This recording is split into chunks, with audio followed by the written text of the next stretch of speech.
Certains croient sortir du christianisme ou de l'islam, mais continuent de courir après un structuralisme religieux. La question de la liberté morale et intellectuelle chez les Africains se pose donc.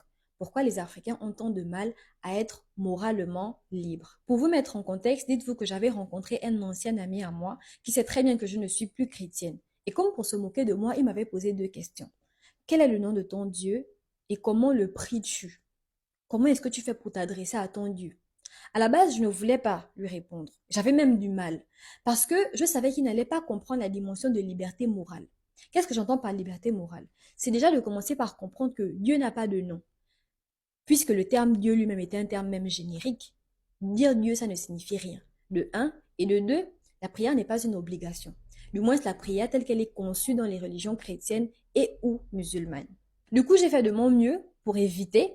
Et après un temps, vraiment, il se moquait. En fait, en ne répondant pas à sa question, il s'est dit, ça y est, je suis bloqué. Je ne prie pas puisque je n'ai pas qui prier et je n'ai même pas de nom. J'ai fait de mon mieux. Après, je lui ai dit, écoute, bon, moi, je suis fan. Chez nous, on croit en Eyo. Et même Eyo, ce n'est pas un nom comme saint. Voilà. Et après, je lui ai expliqué que déjà, la prière, c'est pas quelque chose d'obligatoire, du moins comme vous la concevez. Chez nous, ce qu'on sait, c'est qu'il faut agir. Tu es déjà toi-même une divinité. Tu as tout en toi, tu peux tout faire. L'importance de prier, vraiment, c'est pas utile. Mais ensuite, je me suis rendu compte de quelque chose. Parmi les personnes qui m'écrivent en privé et même ceux qui commentent, il y a toujours des personnes qui se disent, écoute, moi, je veux sortir de l'islam ou bien je veux sortir du christianisme. Mais vous, concrètement, en tant que traditionnaliste, qu'est-ce que vous faites? Déjà, pour commencer, je ne m'identifie pas comme étant traditionnaliste. Parce que je ne sais pas c'est quoi réellement le traditionnalisme. Est-ce que ça consiste simplement à se faire initier à quelque chose ou autre?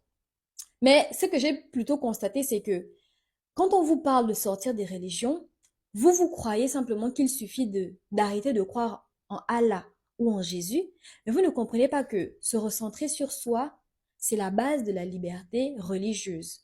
En gros, plusieurs Africains qui disent vouloir sortir des religions prosélytes continuent de chercher un mode structuraliste de religion, où ils se disent, si moi je rentre dans le traditionnalisme, en qui est-ce que je crois? Comment est-ce que je prie? Comment est-ce que je dois me comporter? Comme si l'humain dans sa nature intégrale n'avait pas de morale. Et c'est ça tout le piège des religions occidentales. C'est pas seulement de vous faire croire en Allah ou en Jésus, mais c'est surtout que le structuralisme des religions occidentales fait que vous allez vous tourner vers tout, sauf vers vous-même. Et c'est ça l'esclavage. Parce que vous n'arrivez plus à être libre. Je vois des gens qui disent vouloir devenir traditionnalistes, qui disent aller se faire initier à je ne sais pas quoi, comme si c'était une obligation. Parce qu'il y a un besoin de s'identifier à